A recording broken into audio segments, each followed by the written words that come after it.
But like, it doesn't matter because you didn't measure up because you have a small pee-pee. Welcome to the Long Live Taylor podcast. Believe I'm still bejeweled when I walk in the room. I don't even think she's trying. I think it's very out there. Like, I want you to jump my bones.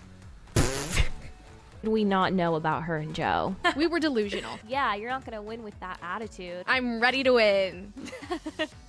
Ross is biting me. Stop biting. We're your hosts, Kaylan and Leanna. Let's get ready to explore all the eras. I just wanted to pop in here before the episode starts that the audio isn't great in some places. We're so sorry. We appreciate you listening. It'll be better next week, I promise.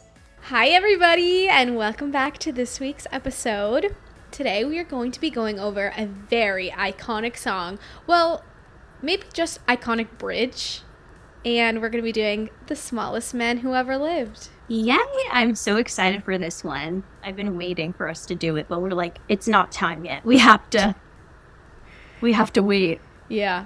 Well, I think that everybody really raves about this song, but I come to the realization they're raving over the bridge. They're not really raving over the song. And if the bridge wasn't a thing, I don't think this song would be as iconic. Yeah. But I am very excited. Me too. Before we get into it, I wanted to say a huge congratulations to Leanna. Everyone, wish her a congratulations because she is engaged. Yay. Show the ring if you want. Go closer to the camera. So pretty. I love it. It's so gorgeous. Oh, I like the nails too. Thanks. I got them specifically done for our engagement pictures. Oh, sweet. Where are you going to do your engagement pictures? I already did them. Oh, really? We did them on the beach at sunrise because we love going to see the sunrise. Sweet. Okay, so quick little story. Me and my now fiance went with my family to visit other family in Wisconsin. And up north, I think that they celebrate Halloween way better than we do. So I was really excited for all of the Halloween festivities. Like halfway through the trip, we went out to a farm in the middle of nowhere and they put on this haunted forest thing. So basically think of it like haunted houses. They're linked together through the forest with like different scenes. So like you're inside and you're outside. Yeah. And you're getting scared. I'm like, that's a terrible explanation. But whatever. So I was really, really, really excited for that. What gave it away for me is at dinner beforehand. Well, first, he didn't even want to go to dinner. I'm like, that's so unlike you. You love eating. You know, like, who doesn't want to go to dinner? I guess it's because he wanted to do it at sunset because I really like the sunset sunrise. So he wanted to do it at sunset, but couldn't because we were going to dinner. And the sunset's kind of early there. So he asked our cousin at dinner, what's the lighting like at the haunted house in the haunted forest? And like in my brain, I'm like, why are you asking this? First of all, it's a haunted forest. How would there be good lighting? And like, we're like walking through. It's not like you could just stop me while people are scaring us. You know? So like in my brain, I'm like, this is so sketchy. I don't think he's thinking this through. And I'm like, why would you need good lighting? He doesn't take pictures ever. And what's crazy is all throughout the vacation, he kept asking to take pictures. I think it was like trying to throw me off. So I even made a little video like, okay, I need to document this. He's being sketchy. I think that this is happening. Then I made a follow-up video 5 minutes later and was like, never mind, my mom's not acting weird. This isn't happening. And it's because she didn't know it was for sure going to happen right then and there. She thought it could happen on this trip. It could not. Like, that's it. Yeah. So she couldn't give it away because she didn't truly know. Did he do that on purpose? I don't know. Or maybe he just didn't make up his mind. Probably. I don't know. So then after the haunted house, he goes straight to my mom because my mom didn't come. So he goes straight to her and they're like colluding on the side. And I'm like, you're being so obvious. And apparently they're looking for the tickets to the corn maze because that's what we were doing next. And I'm like, no, you're being sketchy. You're like whispering on your own. So then I'm like, whatever, I'm just going to let it happen. I'll let them do it. I'm not going to call them out for it. So then my mom's like, we should get a family picture. And I was like, okay, cool. Where do you want a family picture? And she was like, oh, what about in here? And she's like, I'm going to go look and see if that tent over there is like a nice area. I'm like, come on, you're so obvious. So I'm like, you know what? It's fine. I'll go get the tickets for the corn maze. So then I go get the tickets and she's like, okay, can you take a picture of me and my stepdad? And I was like, sure. And I was like, well, I need to take this opportunity to make sure it's the best lighting. and like the best angle because I know this is happening. So like, let me make sure. So then, wait, so you knew it was happening, so you were like, let me make sure my lighting's good? Well, she had already picked this place, this tent. It was like a tent with like a backdrop for pictures kind of, and like pumpkins are all around you and like hay. And so it was already like a nice picturesque place, but there was like it was like in a tent. So there was like a pole in the middle. And I'm like, if you take a picture too far back, you're going to get the pole. So I'm like, you need, like, this is the best angle. Right. So then she's like, okay, you and Nick take a picture. And then she's not the one taking the picture. My little brother has Nick's phone. I'm like, this is not going to be good. And then, well, I feel like it wouldn't be good if we all was taking video. It wouldn't either. It wouldn't. We should have had, like, someone else doing it. Yeah. Well, it was a video. There was no pictures anyway. So it was just a video, which I kind of knew also. But so then I'm like, oh, let's sit down. There's like a little seat that they made for like pictures for like little kids. And I was like, oh, let's sit down. And like I see everybody. And like I know this is happening. I'm like, let me take my jacket off because I don't want to look like a marshmallow in my thick jacket in my picture. So I take my jacket off and I tell my brother, I'm like, come closer, come over here. Like I'm telling him the better angle because I know it's coming. And so maybe Wait, I'll was just it Landon or Nicholas? Nicholas. Oh my God. It's the best. I wish Landon did it. Landon's like the older of the two and he's better at pictures. But yeah, that's what I was wondering. Apparently Landon was like to my mom, what's happening? Is someone going to jump out and scare them? Like, cause he's like, why are we videoing this? And my mom's like, shh, just watch. So then he goes over to one of my cousins and is like, what's going on? And he's like, I don't know. And so then they just turn and look and it's already happening. And my brother was like, what is going on? I was not prepared for this. So that was a really funny story that came out of it. But I'm sure I'll insert like a little clip of it. But I was like, yes, right away. Like I don't even know if I waited for him to finish. And then did he get on one knee? Yeah, and he said, will you marry me? Good. Oh, good. I think that's it. Beforehand, he turned to me and he was like, I just want you to know, like, I love you, and, like, said something. Then he got on one knee and said, will you marry me? And I think before he even finished, I said yes. But then he kept sitting there. And I was like, I said yes, of course yes. I guess he didn't hear me the first time. And then I had my aura ring, which is what I usually wear on this finger. And I was like, oh, no. And in the video, you can see me taking off my aura ring and putting it on the other hand, even though it doesn't fit. And then he put it on. That's in the video, too. And then we went in the corn maze and got lost for like 2 hours. Doing who knows what. It was the whole family. Oh. So, yeah, it was good. Congratulations. That's amazing. Thanks. And did you want to share what's on your ring or no? Is it personal? Sure. Okay, so the Swifties will eat this up. Yeah. So when we earlier this year we went and looked at rings and like the styles and stuff just to like get an idea of what I like, and like the company would work with him to like build exactly what they think is the best or whatever, and they asked him if he wanted to engrave anything on the inside, and he said that he took a week to think about what he wants on the inside, and he chose a Taylor Swift song, I Think He Knows. And he said that the reason that he picked I Think He Knows is because of the line, he's got that boyish look that I like in a man. I am an architect. I'm drawing up the plan. And he says that embodies us perfectly. Like, he has that boyish look. I mean, even with the beard, I don't know. And I am an architect. Like, I'm logical and planning everything. The mastermind. Yeah. So I really like it. It's really cute. It's so hard to see, so I don't know if I'll be able to post a picture. Like, the camera does not want to go in on it, but we'll see. Maybe I'll insert a pic or for the socials. Adorable. Well, congrats. Now you'll have a whole new perspective as we go through these songs. You're now the engaged perspective. Oh my gosh. And then you'll be the married perspective. Oh my gosh. Well, I feel like we should have done like a happy song. Now we're like, okay, moving on to the smallest man who ever lived. No, it's okay. Well, we already did I Think He Knows. I think that would have been a good one, but we already did it. But it's okay. We'll do one eventually dedicated to it. But I feel like all of her happy songs are about Joe, and they're done with. How about we wait until high school? We already did it.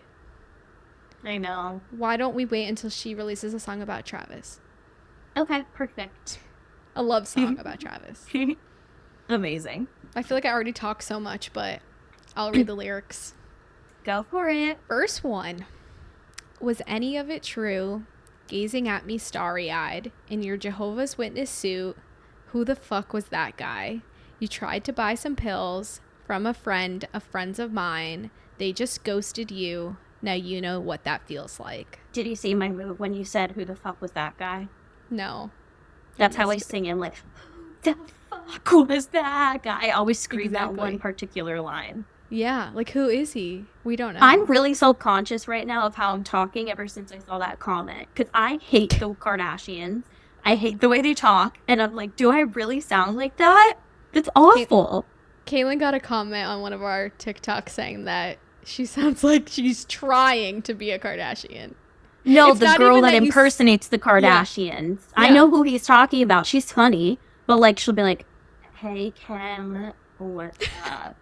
And I'm like, okay, but I do think, in my defense, some of the episodes we filmed where I sound like that have been early, and I'm very monotone in the morning. And, like, I've taken some Benadryls the night before, like, to chill. So I think it, like, has affected my voice, and now I'm really scared. That's kind of why I wanted to drink caffeine, too. I'm like, will that help my voice sound a little less monotone? Maybe. It's okay. I'm, like, really upset about it. I just think that we have this, like, accent. I don't think really it's an accent. I just think it's the way we talk. Everybody has, like, their own little twang. Yeah, but I did not want mine to be the Kardashian. Anyway, I digress. Okay, I just like this. Setting up the scene. She's questioning their relationship. Maddie Healy. Oh, this song's mostly about Maddie Healy. We're going to be talking about Maddie Healy a lot. Everybody already knows I hate Maddie Healy, so we'll see how this episode goes. I was thinking when we were getting ready this morning, I'm like, oh god, here we go, another rant from Leanna. But honestly, he deserves one after the interviews he's done recently. Finally, you're on the same page that no, we hate I Maddie was Healy. Like, yeah, I was like, okay, I see the issues with you now. I mean, besides all like clearly racist and all of that stuff, I mean, just him as a person and boyfriend to Taylor Swift, I was like, oh, yeah. I see what kind of vibe you were putting down now. You're too cool to write songs about your relationships. Got it. Okay, sure. Mm-hmm. He wants the world to think that. Exactly. I'm like, just say you're not as talented and move on. Let's just call it a day.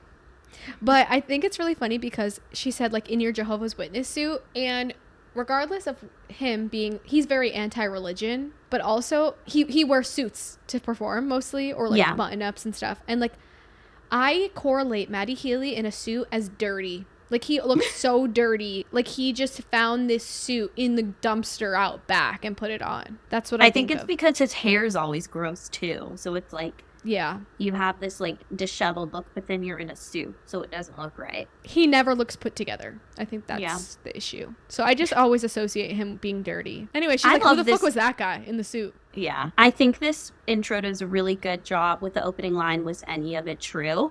Where you're in a reflecting stage of your relationship ending, and you're like, what was real, what was not real? Yeah. Because it just doesn't make sense.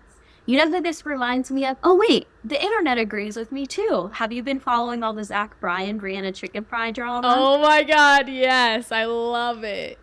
Everyone's like putting the smallest man who ever lived over clips of Zach Bryan, and I'm living for it. Well, did you hear the diss track? It's Dave Portnoy and Josh Richards, who are on BFFs with her, wrote it about Zach Bryan, but it keeps getting taken down because Universal Music Group owns Josh Richards, and he's not allowed to put out music without their permission, I guess. So, so they keep getting taken down, but it's so funny. And they say that he's the smallest man who ever lived. They talk about how he disses Taylor Swift and how, it's really funny. You should try to find it online somewhere. I'm here for the downfall of narcissistic men, so I'm totally behind this trend. Yep. I never really liked Zach Bryan anyway, so I'm okay with it. Yeah. I like his music, but I've never been like a big fan. I'm very much fans of people that I also like as a person. So. Yeah, that's usually how I feel too. I also really like the second half of this opening when she talks about him trying to buy pills from mutual friends and they ghost her. I just love the line, now you know what it feels like. Mm-hmm. Because it's so petty, and I love petty. So yeah, I guess it is rumored and widely believed that Maddie Healy ghosted her. So she's like, haha, now you got what you deserve. Now you know what it feels like to be ghosted. Well, I didn't know she was ghosted until this song came out. I always thought she broke up with him. Because in my mind, the media was really hating on her and him being together. A lot of Swifties hated it and were trying to get her to... There was like a petition for him to stop showing up at Eras Tour shows. So in my mind, she dumped his ass and was like, I don't want the bad publicity. Yeah. You know, you probably signed that petition, Leanna. I did. Did you really? Yes, I don't like him. And I guess my mind, the reason that I considered it is because I don't want him to like be overshadowing the Eras Tour. Like I didn't want, like when people put it on social media, I didn't want to see videos of Maddie Healy at the Eras Tour. That's not what I'm here for. Go away. That's so funny because I was making a joke and you actually signed it. But I did get why people were saying it because he said some racist comments and things like that. And like women of color who were going to the Taylor tour were saying like it felt unsafe or like not a welcoming place for them with him there, so I get it. Yeah. So I'm not making fun of that, but it's just funny that you particularly signed it. I mean, it's easy, so I was like, why not? I agree. Anyway, I didn't know he ghosted her until this song confirmed it for me. I don't think she would just say he ghosted her if he didn't. Yeah. I don't know. I think, was it rumored prior to the album? I don't know. I don't know either. I really don't. But also, I will say, being ghosted for buying drugs is not the same as being ghosted by a relationship. Oh, yeah. But she's just like, but it's still a little I want him to feel the pain that I felt. Exactly. Well, I don't know, because if you're on drugs like that, that's need true. Could feel just as much as the need for someone that you love. Yeah, that's true. You're right. Chorus. And I don't even want you back. I just want to know if rusting my sparkling summer was the goal. And I don't miss what we had, but could someone give a message to the smallest man who ever lived? I have a little songwriting suggestion. Oh my Whenever gosh. I heard, I always feel so funny. I have a suggestion for Miss Taylor Swift, like one of the most famous songwriters and successful songwriters in the world. If rusting my sparkling summer was the goal, I think should be your goal, not the goal. And I feel like there should have been another word instead of goal. It should have been like, was it rusting my sparkling summer was your fine goal? Or something like that. Okay, I see. So like kind of fill in that. Yeah, I feel like it's a little bit too much of a break. But that's just my little side note. Okay, I see that. I see it. I really like the message of this Is this the pre-chorus? This is the chorus. There is no pre-chorus. Oh. Okay, well, I really like the message of this. Oh, yeah, you're right. I really like the message of this where it's like, it's not looking back on a relationship longing for it to be back or wanting the person back. It's just really wanting closure and information and figuring out what just unraveled. Yeah, I like that too because, I don't know, I think a lot of her songs kind of go with that vibe, but this is very different. Because like even when you like compare it to something like Dear John, even though she's kind of like shit talking, it's still like that different vibe. To me, this song can be described in one word. Why? It's like, why did you do all this? Like, what was the point? What was the purpose? Yeah. That's what... Yeah, I'm trying to think about what you said with Dear John, too. I feel like Dear John is angry. It's reflective, but there's some kind of sadness in it. Mm-hmm. I guess maybe she understands it more in Dear John. Like, yes, she's like kind of seeing it clearer. This. Yes, that's totally right. Like, she sees it more in Dear John, and this she's still so confused. Like, it will never make sense, almost. Yeah. I also feel like this is very fresh. Especially because we kind of have the timeline from the breakup to when this was probably written. Is very little months in between. But yeah, I like that. I read apparently he has this like insecurity that people think he's short. So like I understand like there are many ways where you can, when you're calling a man small, but I think it's kind of funny because he hates it. Apparently, like, all of his fans think he's short because, like, all of his band members are tall. Mm-hmm. So it's like, yeah, you are the smallest man who ever lived. In multiple, like, there are so many ways to insult him with it. Yeah, that's a good point. I love that. And I feel bad because, like, this summer was supposed to be, like, the Eras Tour. Because at this point, the Eras Tour was just, like, March to August. That's it. And so it was supposed to be this amazing summer, and he really did ruin it. Men, they always find a way to, what's it called, slither their way in. No, but that's true, because you know what they always say? They're like, you know, you go through a bad breakup, and then you start blowing up, you start being happy, you start getting your bag together, you're hanging out with your friends, and then they want to come back. They want to rush that sparkling summer. Bye.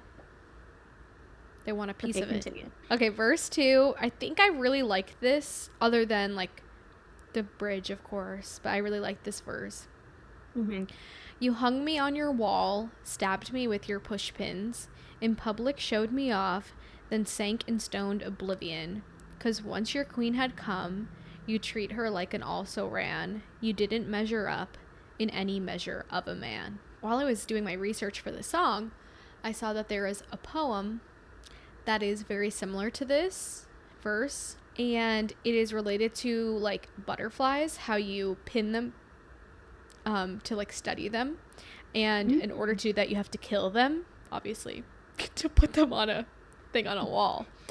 And I guess people are saying that she's relating to herself to being that butterfly, like he ruined her to get to her, to like learn about her. And I guess that kind of falls in the bridge where, like, she's like, what was your ulterior motive here? And I think it also ties into the whole tortured poets department. Like, she's getting inspiration from this poetry, and sometimes associate her with being like this butterfly that's very, like, intricate and you have no idea. And, like, she has this, like, aura of herself, like she's put on a pedestal, and, like, that's how, like, the butterflies are, like, everyone's, like, obsessed with their wings and, like, the patterns and the colors and stuff, but, like, they're suffering for that. Ooh, that was poetic. Oh yeah, this line could also be a reference to the poem The Love Song of J. Alfred Prufroe by T.S. Eliot, which has a similar metaphor. Yeah, I think T.S. Eliot is very popular. That's interesting. I think that it's heard, and I don't know if it's true, I mean, it would make sense if it is, that Maddie Healy was very obsessed with Taylor Swift before, like, had a huge crush on her.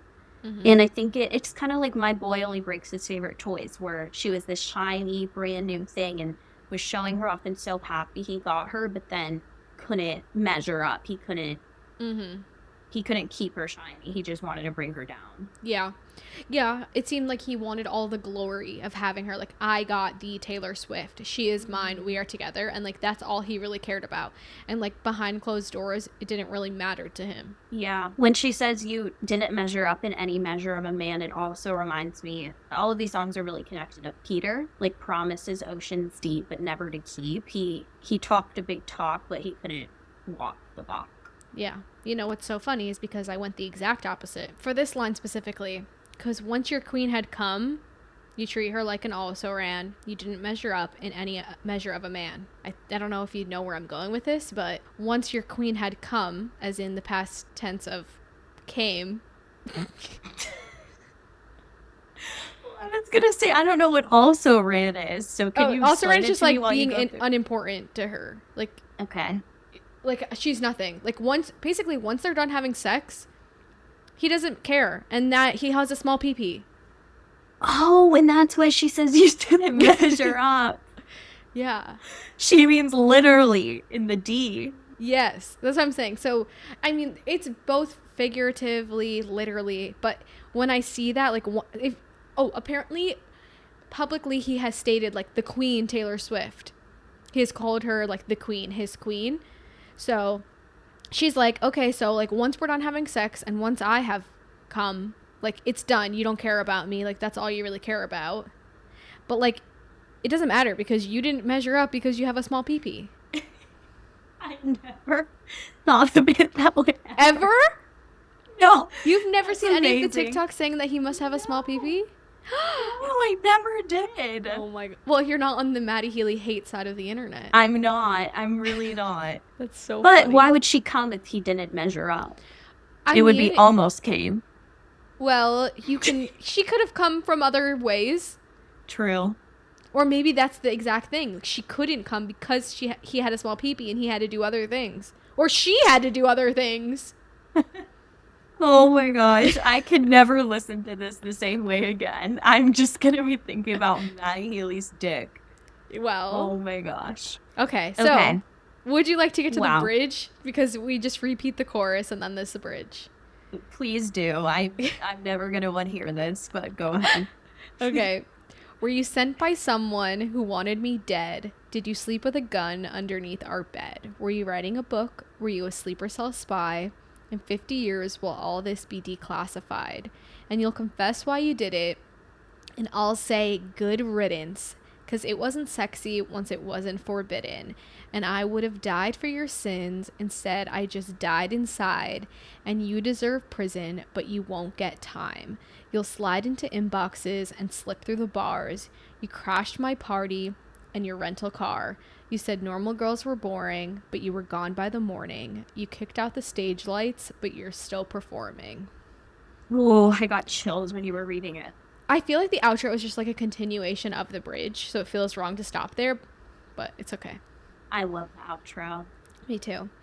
I probably should have split the bridge in half, because I do feel like there kind of is a split in it of where like things change a little. But I just think it's crazy that she's like, I don't like she's thinking back like, wow, I can't believe that we were in this relationship because none of it seems real. Like he wasn't genuine. Yeah. Well, again, I think it goes back to my one word, why. The first few lines, it's all saying why. Were you sent by someone who wanted me dead? Did you sleep with a gun? Were you writing a book?Ere you a sleeper cell spy?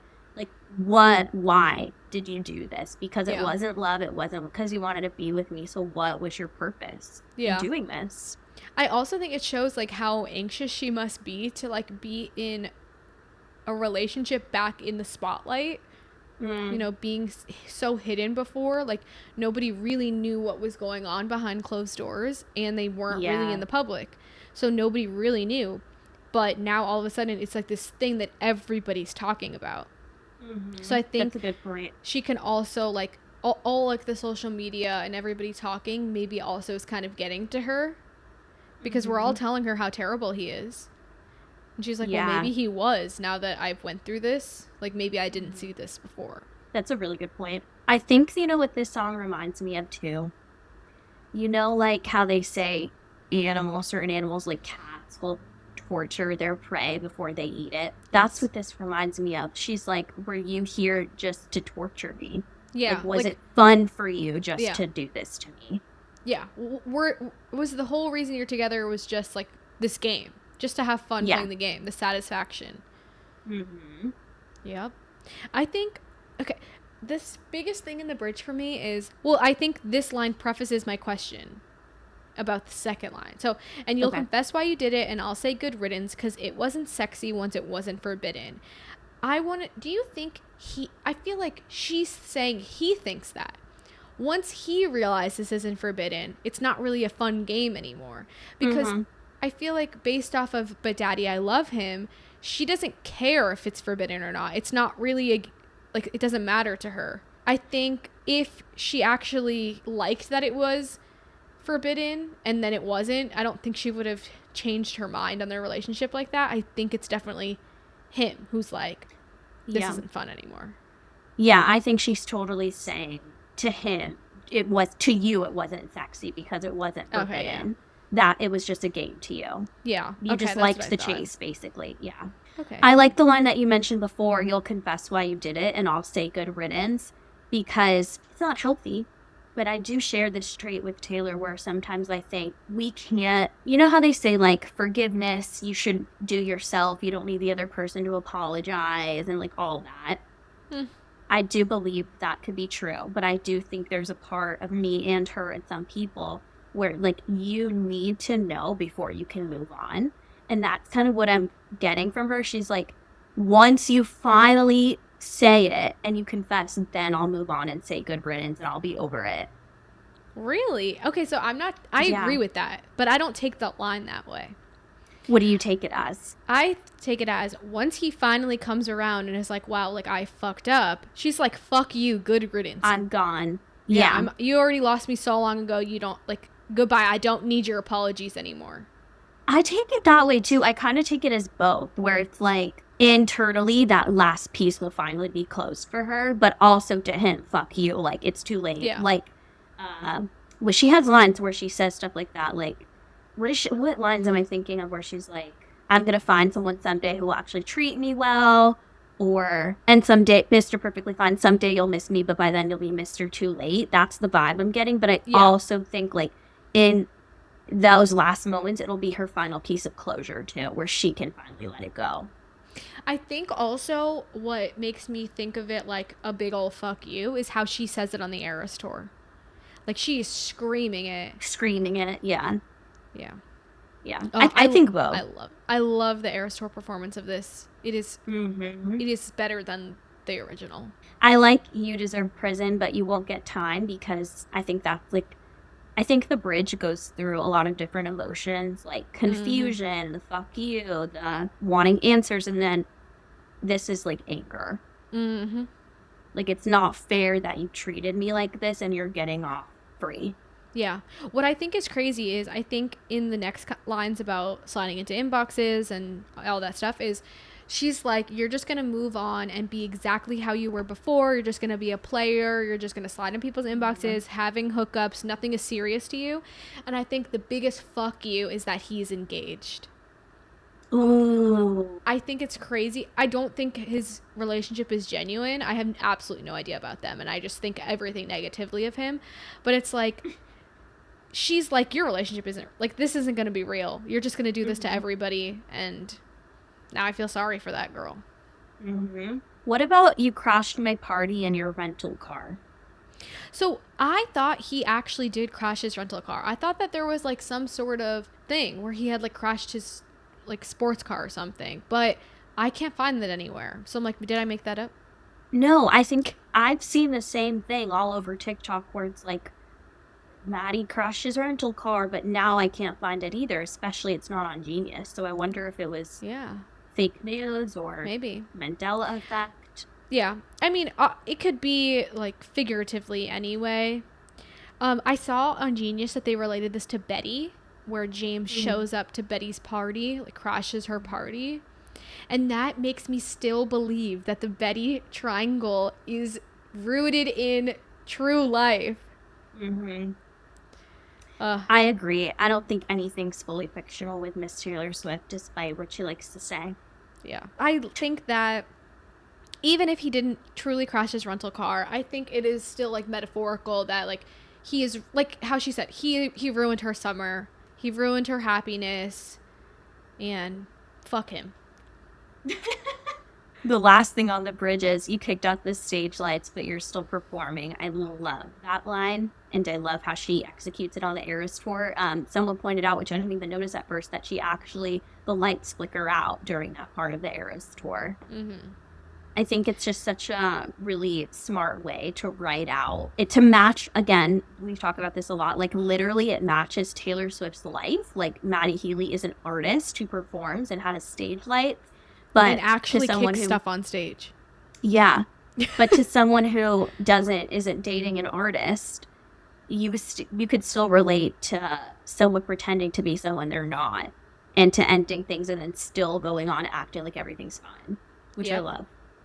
Crazy. No, that's what I think is crazy about it. It's like, but you're still performing. Like, you're still going on as like, this is your normal life. This is how you act.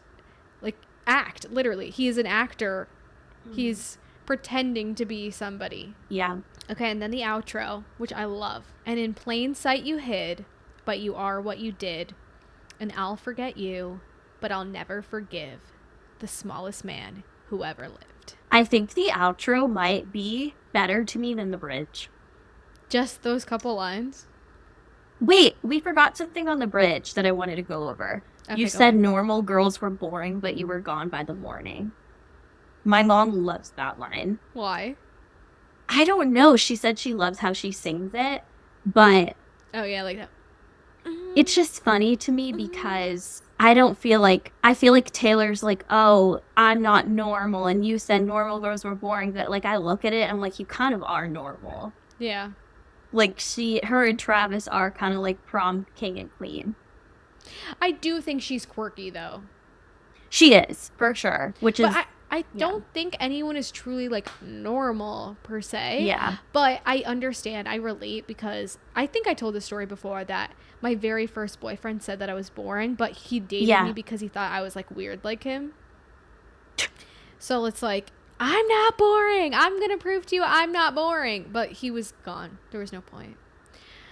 Oh, so, that was kind of sad. I don't care the way you said that. But the way you said it, he was gone. Well, it's just like, I'm sad for myself. Like, why did I feel like I had to prove that to somebody? That was deep. Okay, back to the outro. Okay. Love, love, love this outro. Me too. In plain sight you hid. I love that saying in lay. I love saying hidden in plain sight. It's such a good saying. Yeah. I love but you are what you did. Because it's just, again, really petty because we all make mistakes, and forgiveness is acknowledging, like, you're not your mistakes, you're more than that. And Taylor Swift has said that. She says that even genius references an innocent. Who you are is not what you did. But she's like, in this song, no, you are what you did. Like, your actions over time make you who you are, and this is who you are. She's like, don't try to play like it's not. Yeah. And then I love, forgive and forget, or the saying, what's the saying? I'll forgive, but I'll never forget. And she's like, she like twists it on its back. She's like, no, I will forget you. You're not even going to be a thought in my mind anymore, but I'll still never forgive you. I'm like, damn, you are petty. I love it. I know, me too. Makes me very happy. Well, it really is like, it's a job. It's a major job. Yeah. You know how I said this song is about why? I think it's actually fuck you. Yeah. Because that ending is such a fuck you. You are what you did. I'll forget you. I'll never forgive. Yeah. No, that is the outro is for sure the biggest fuck you. So yeah, I agree. Yeah. I love it. I'm really satisfied with this song. Me too. I think it is a lot of build up until the bridge, basically. But once you get to the bridge, it's like, I enjoyed that. Yeah. Any other thoughts? Something that confirmed this was about Maddie for me was the Eras tour. Seeing her do the salute that he does on stage and just seeing all of the little references that clearly allude to it being about Maddie Healy. Yeah, the march was really confirmation for me. Yeah. Oh yeah, definitely. I mean, I assumed anyway, but it made me happy to see that. Yeah. I was just going to say, I think it's cool how she was writing about this ruining her Sparkling Summer, which was part of the Eras tour, and then there was still more Eras tour left to be able to go back and sing this song about him, which it's fun. Yeah, I agree. I was going to say, do you think when she sung Clean and changed the lyrics, it was about him? What did she change the lyrics to again? Remind me. She said, 10 months sober. Oh, just because you're clean. Just because you're clean don't mean you don't miss him. Yeah. My Delulu brain thinks it's about Joe. I was like, she misses Joe. Oh my gosh. I don't know. I kind of want it to be about Joe too, because I feel like she had this in her mind that this was her end and they were going to get married and have kids, and she needs to like let that go still kind of. But also I'm like relating Maddie Healy to being that drug for her.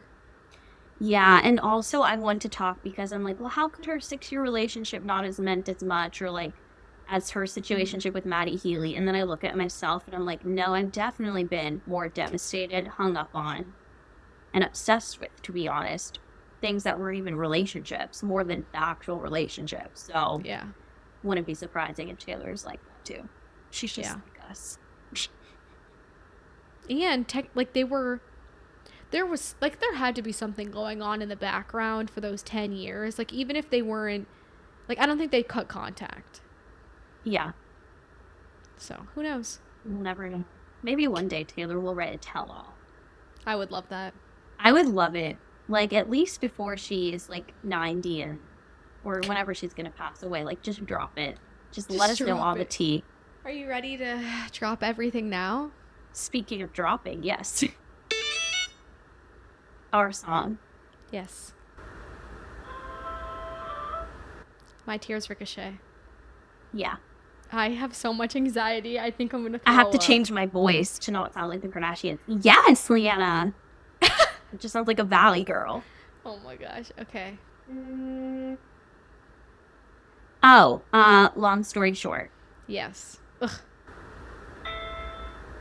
Look what you made me do. Yeah.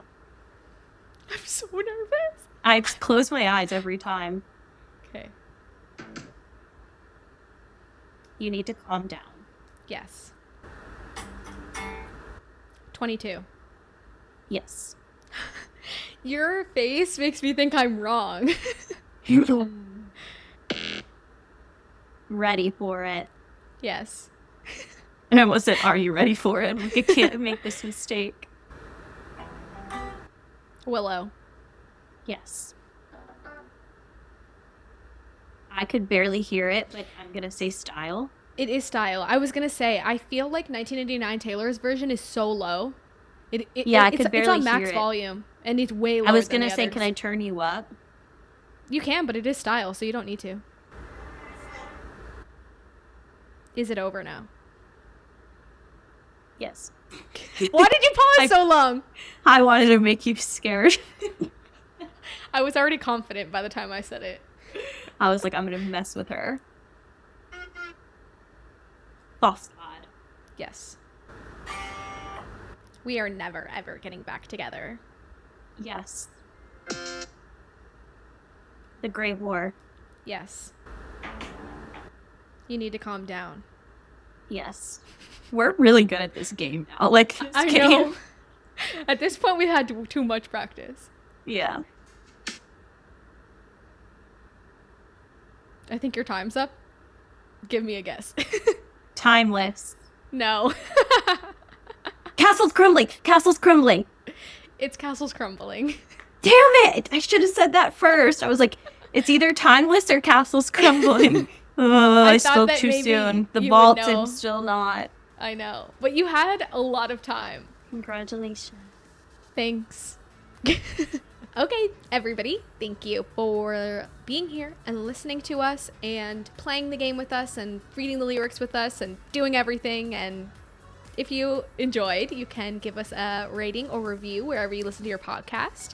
And you can watch us on YouTube if you want to see us in person. And you can follow us on social media at Long Live Taylor Pod. That's on TikTok and Instagram. If you have any questions, comments, concerns, you can email us at longlivetaylorpod@gmail.com. We'll see you next time. Bye. Bye.